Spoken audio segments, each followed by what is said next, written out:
Need something good and satisfying for dinner? Check out this chicken and shrimp fajita plate.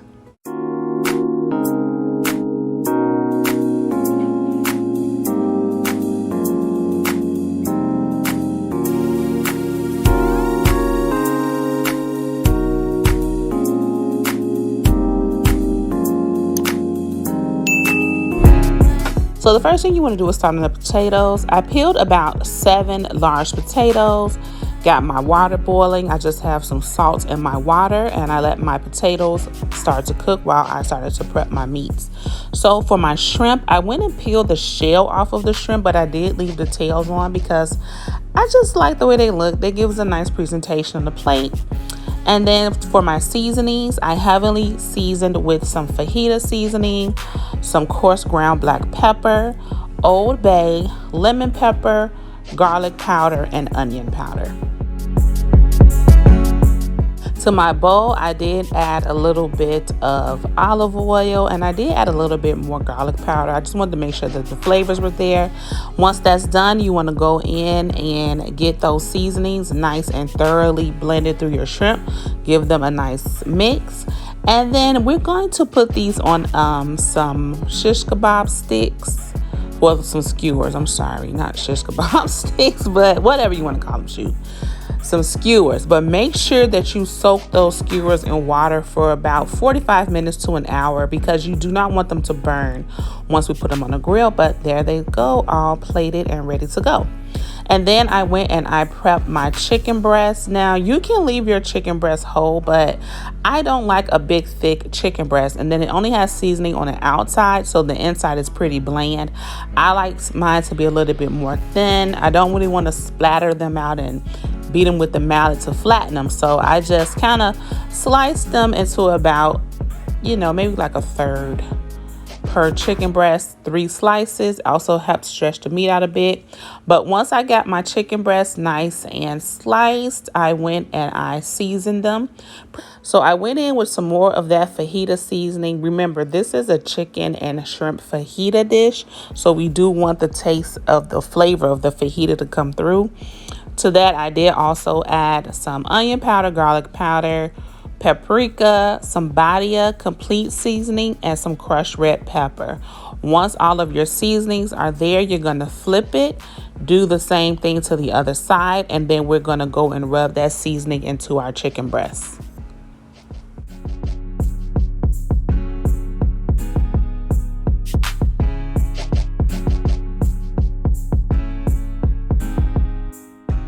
Did add a little bit of olive oil just to help get the seasonings moving around the chicken. Make sure you season this chicken well, guys. I can't stand a bland chicken breast. It already can dry out if you're not careful. So the last thing you want is a dry, bland chicken breast. So make sure you season it up so that it is going to be nice and flavorful for your dish.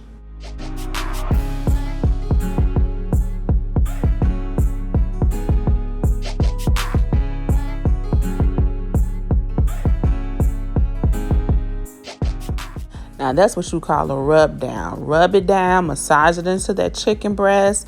Once that chicken breast sits and marinate, that seasoning is going to be going throughout that meat. But go ahead and rub it up, rub it down, flip it up, smack it up, do whatever you need to do. By this time, our potatoes should be done. So as long as they're fork tender, you're going to go ahead and drain the water out, and we're going to mash our potatoes. So once I strained all my potatoes, I brought them back to the pot. I added some water, some heavy whipping cream, some salt and pepper to taste. Everybody likes theirs differently, so you can taste it as you go along.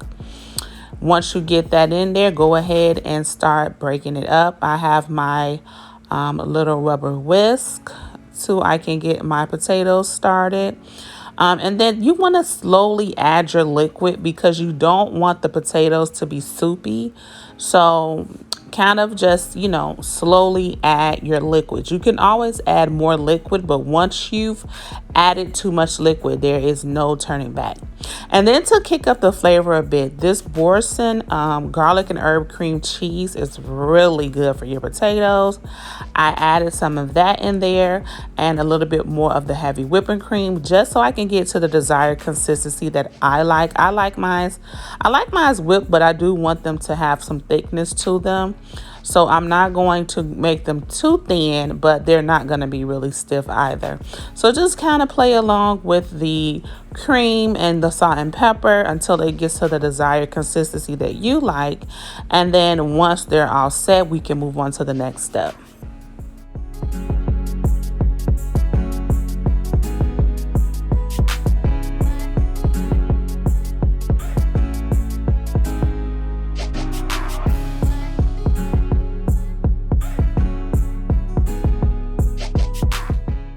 All right, so now we're gonna get started with our chicken breast. I just heated up my skillet. To the skillet, you're gonna go in and drop some nonstick cooking spray and some olive oil. I know people just go in with their olive oil, but if you've been watching me for a while, you know I have to reinforce with some nonstick cooking spray. Do not want my seasonings to be stuck to the pan and nothing on the chicken.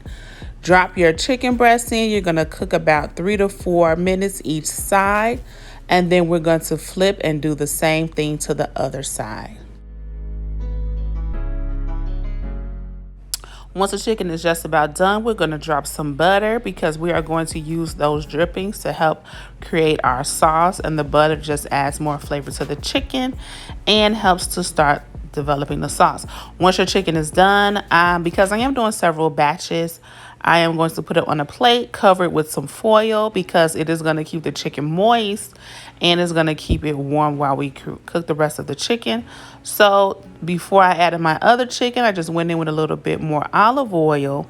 And then I just continued this process until my chicken was done. I think I had about 2 batches. I just went and put everything in this last batch just to get it done. And then again, I added my butter.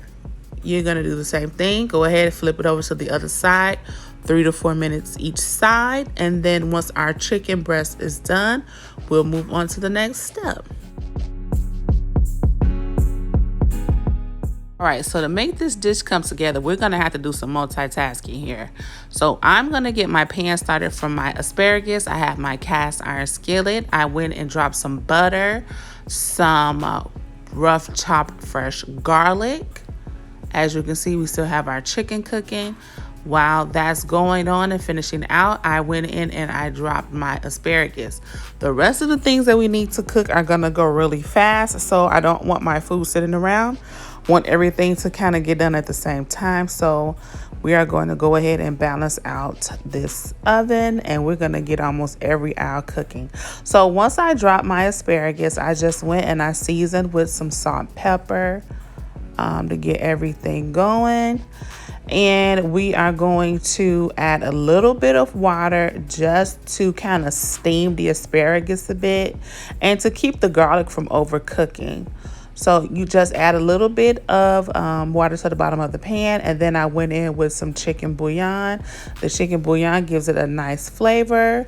And we're also going to add some lemon juice as we go. So go ahead and get it, tossed into that liquid. Chicken is almost done. Our potatoes are cooked. And now we're going to start our shrimp kebabs. Once the chicken is done, I went and added some butter to the pan because while we're waiting on our shrimp kebab grill to get heated, we need to get our vegetables cooking. So I have some fajita vegetables, just some sliced red, orange, and green bell pepper, as well as some onion. We just put it right in the same pan that our chicken breast just came out of. While that's going, like I said, we have our asparagus going. We have our grill warming up for our shrimp, and our potatoes are sitting to the side. Once our vegetables start to sweat, we're going to go in and add some fresh chopped garlic just to add some more flavor. Go ahead and toss it up just to keep it from, moving. Make sure everything is getting nice and sauteed. We're going to season this as well. I have some of that fajita seasoning. Go in and give that a nice heavy level of the fajita seasoning, as well as some salt and pepper. Go ahead, toss it up, make sure everything is nice and seasoned. So you can season to taste on this, guys, but you do want, like I said, you want that fajita component to come through. But yeah, there's our lemon juice. Once you get to the end of your steam of your asparagus, we're gonna go ahead and just squeeze some fresh lemon juice on top. By this time, our grill is hot, so for our shrimp, spray it with a nonstick cooking spray. Went in with some olive oil and then put the shrimp kebabs on the grill. They do not take long at all, guys. Maybe 45 seconds to a minute each side. It just depends on what's happening with your grill. I thought I was going to be able to keep this grill setting like this, but I eventually ended up turning my grill and using 2 hours to get my shrimp together because it wasn't cooking evenly. So once I have my shrimp on there, you can see we're getting everything going. We have our vegetables, we have our asparagus, we have our shrimp. Once they're just about done, I went and I also squeezed some fresh lemon juice on top of those as well. Potatoes are done, the chicken is done. So in a few more moments, we're going to get ready to plate up and enjoy our meal. But look how our vegetables cook down. They're nice and seasoned. They still have some bite to them. They're not too soft.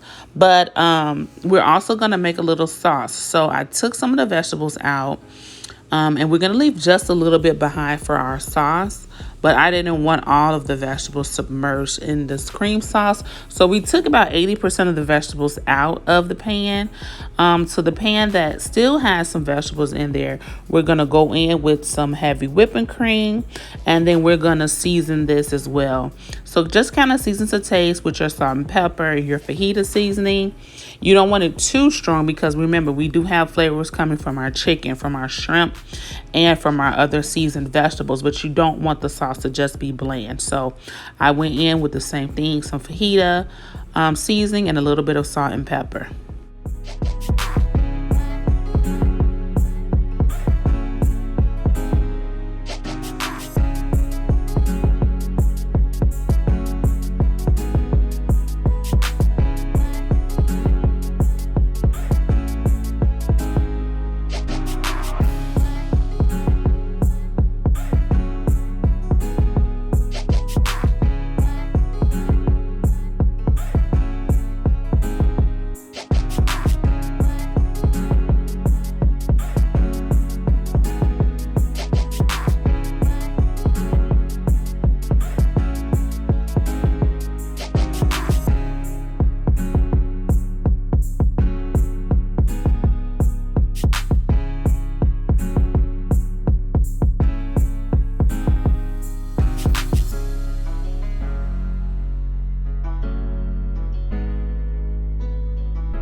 Once that sauce had time to simmer just a few minutes, I went ahead and I finished with some fresh lemon juice.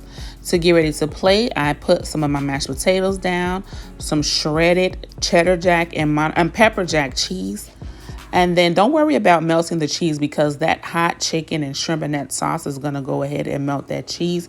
If you like that nice cheese pulled when you go and cut into your dish, you definitely will enjoy that. I also added my fajita vegetables and a little bit of that sauce. Guys, I caught myself trying to get fancy and I wanted to stand my little shrimp kebab up in my chicken, but it wasn't happening. So I just went ahead and laid it across the top. It still looks pretty good to me. Added a side of the asparagus and gave it a nice wipe. You don't want to serve anybody with a dirty plate or a dirty looking plate. But here's our final dish, and it was so good, guys. If you want something, fun for this weekend to try, something tasty, restaurant quality, this is definitely a good dish. If you try it, let me know. But thank you again for joining me for another video.